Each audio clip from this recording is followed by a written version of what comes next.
Danes smo tukaj zato, ker nasprotujemo ponovni militarizaciji Evrope in zapravljanju stotine milijard za orožje in vojaško opremo, namesto da bi vlagali v javno zdravstvo, šolstvo in socialo.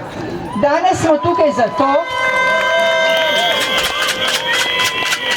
ker nasprotujemo evropski podpori izraelskemu genocidu nad palestinskim prebivalstvom.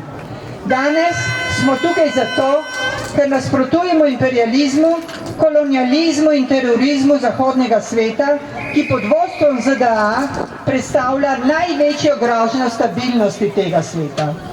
Danes smo tukaj zato, ker smo proti vojnemu dobičkarstvu in kapitalističnemu sistemu, ki ga poganja. Danes smo tukaj zato, ker zahtevamo enakopraven, pravičen, demilitariziran in svoboden svet. Hvala. Rada bi živela v svetu, kjer enako šteje še 5.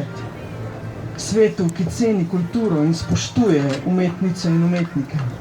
Kjer je poezija zaželena, ne zaničevana. Ki razume, da imamo samo eno življenje, samo ta čas tukaj in zdaj.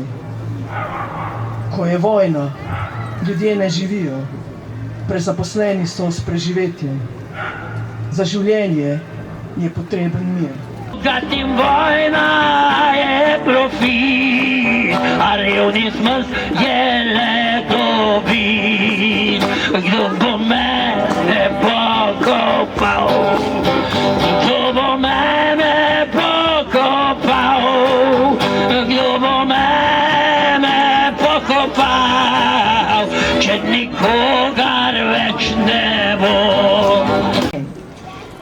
Torej, kot majhna deklica je bila žrtev, oziroma je bila v vojni, drugi svetovni, je bila stara, si lahko zračunamo, kakšnih 7-8. Miho Blažiča Ntoka.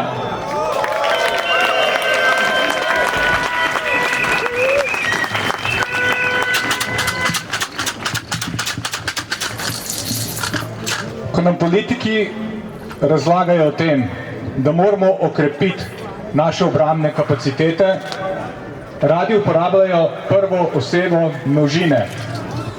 Mi potrebujemo povečati naše obrambne kapacitete.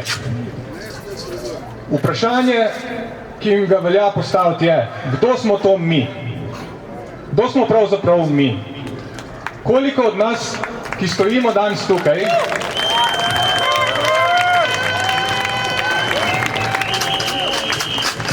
koliko nas, ki stojimo danes tukaj, jaz, ti, vaši sodelavci, družinski člani, koliko imamo besede pri tem in koliko bomo imeli besede pri tem, katero orožje se bo kupovalo, za kakšne namene, v čigave roke bo šlo. Koliko imamo mi besede pri tem, koliko imamo ljudje, ki bomo plačali to orožje, besede pri tem, zakaj se bo uporabljalo. Jaz mislim, da nič. Tako kot v 90-ih nismo imeli nič, ko so naši politiki speljali svoje orožarske posle. Tako da, ko govorijo,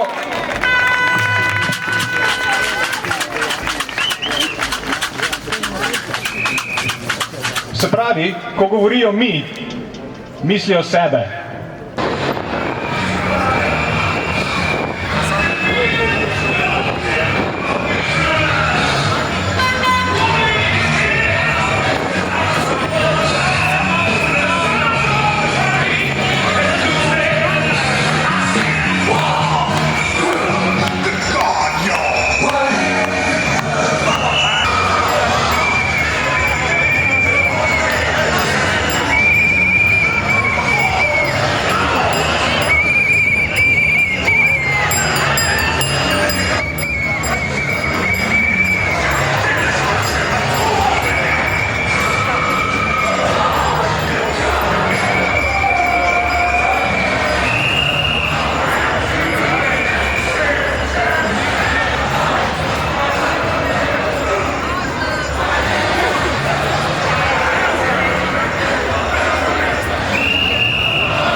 da Slovenija postane odločen in aktiven glasnik miru,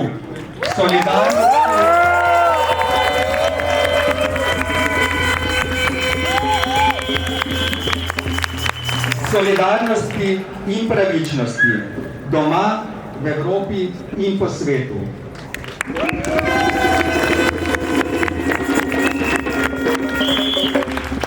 Drugič, da Slovenija vodi mirovno diplomacijo, ki temelji na dialogu, mednarodnem sodelovanju, na razoroževanju in omejevanju proizvodnje orožja.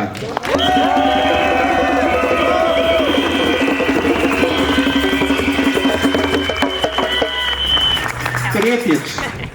In nadaljujemo z našimi zahtevami. Tako, evo, pardon. Še enkrat preberemo. Mir, ne vojne.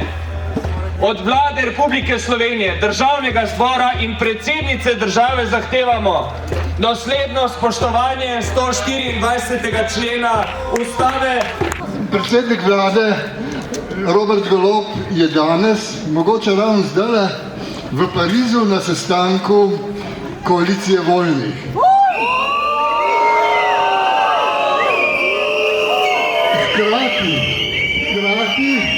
Hkrati je pa njegov kabinet izdal sporočilo, da se Slovenija ne bo pridružila koaliciji voljnih.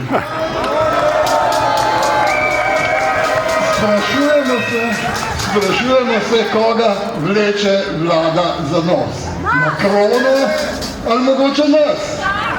Verjetno veste odgovor. Mi, kot je bilo rečeno, mi zahtevamo samo to, da se vlada ravna po slovenski ustavi, ne pa po ukazih birokracije Evropske unije.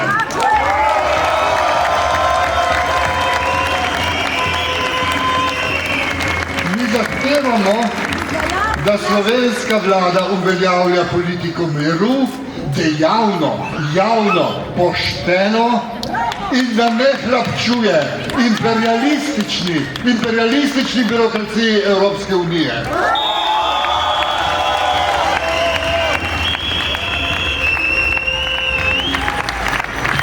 Imperialistična birokracija Evropske unije ni naredila nič, da ustavi genocid nad Palestinkami in Palestini.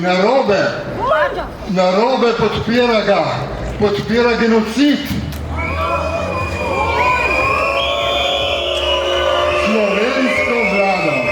Slovensko vlado pa ustava, pa ljudstvo Slovenije obvezuje, da prepreči, da ustavi, da naredi vse v svoji moči, da zaustavi genocid in okupacijo Palestine.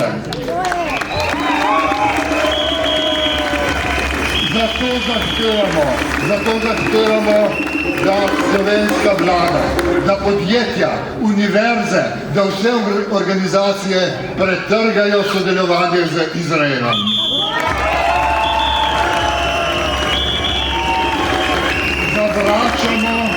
Zavračamo militaristično politiko imperialistične birokracije Evropske unije, nočemo vojne z Rusijo, ki jo pripravlja birokracija Evropske unije. Gnusijo se nam krvavi dobički evropskih orožarjev, zahodnoevropskih orožarjev. Nočemo, da nas omadežuje peščica vojnih dobičkarjev in krvavih orožarjev. Nobenih vojnih dobičkov v našem imenu, to velja tudi za slovenska podjetja.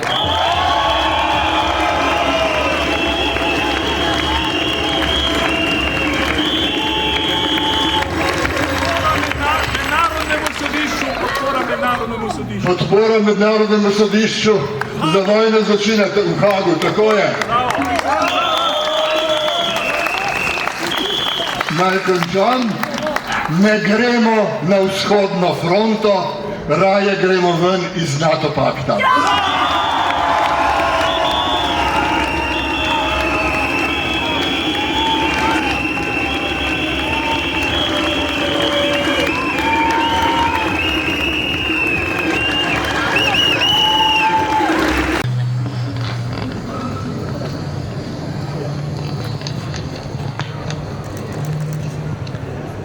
Človeška narava je slabša, kot smo pripravljeni verjeti. Ko bi bilo drugače, za nami ne bi bilo tisočletij vojn in le za drobec mirnih časov vmes. Ljubezen do vojne srečamo na vsakem koraku.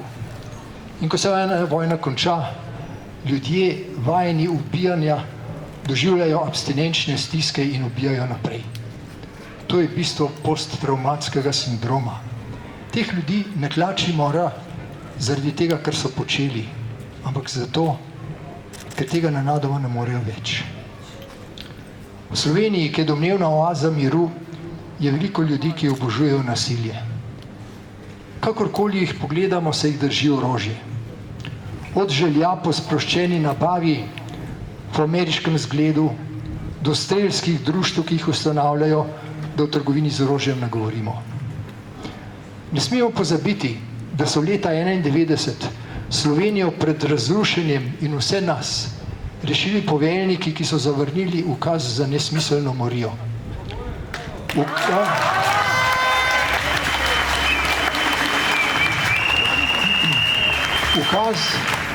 Ukaz, ki je prišel iz istih vrst kot današnja najbolj nasilna retorika. Zato nažalost ne preseneča njihovo občudovanje najbolj grozljivih režimov, odgovornih za genocid.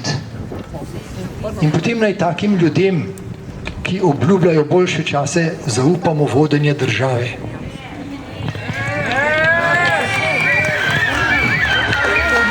Ampak razdrobljeni v iskanju malih rešitev na različnih področjih bomo vselej plen čvrste, odlično organizirane militaristične skupine, ki ima stalno podporo petine državljanov.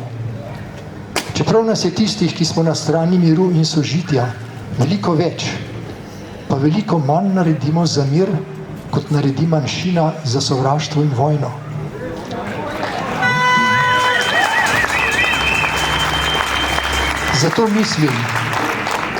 Zato mislim, da se je treba najprej upreti največji grožnji današnjega časa. To je stopnjevanje oboroževanja in nasilja, pri katerem vsakodnevno ubijanje otrok in mater postaja rutina pred očmi vse manj občutljive javnosti.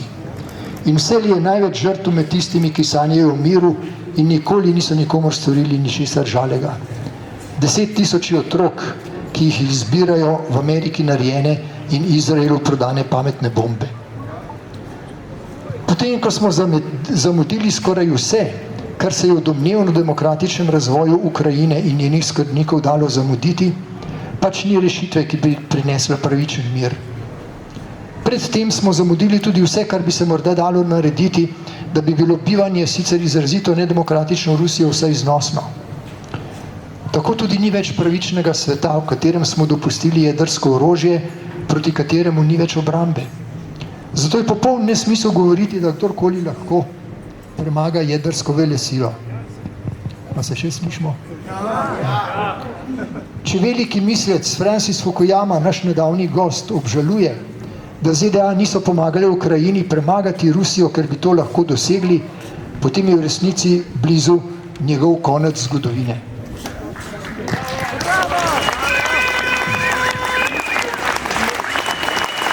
A to še ne pomeni, da moramo poklekniti pred velesilami. Nadaljevati je treba borbo za odpravo jedrskega orožja, kar smo v preteklosti že začeli. In verjamem, da so nove generacije, še ne zastrupljene sovraštvom zoper kogarkoli, tega sposobne. Sedanja slovenska politika ni najboljši zgled. Ni mirne pokončnosti, ki bi bila marsikomu dober primer. Prevladujejo servilnost in občasne kritike na neprave naslove.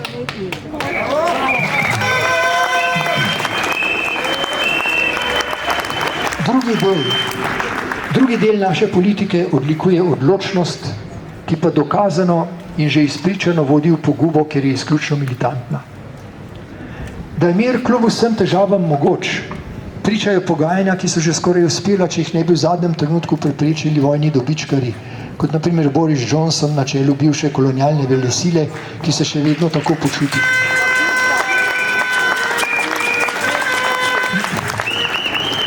Zavest o spoštovanju človekovih pravic je v Sloveniji danes na srečo višja kot v večini Evrope.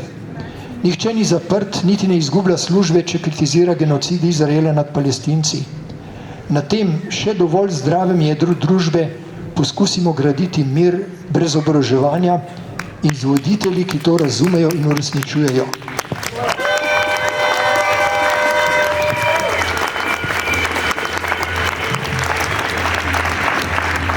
Ker nimam nobenih zanesljivih nasvetov in priročnih rešitev, kako to doseči, naj končam z besedami astronautke tudi našega rodu Sunite Williams.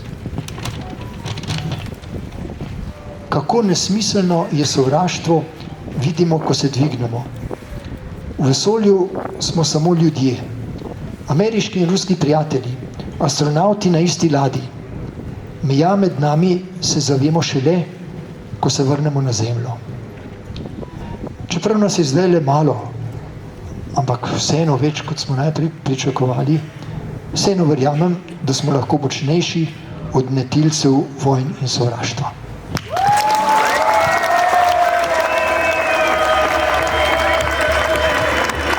Danes prišli sem. Gospod Petrovc je rekel, da nas je več, kot smo pričakovali. Verjamem in upam, da nas bo naslednjič še več.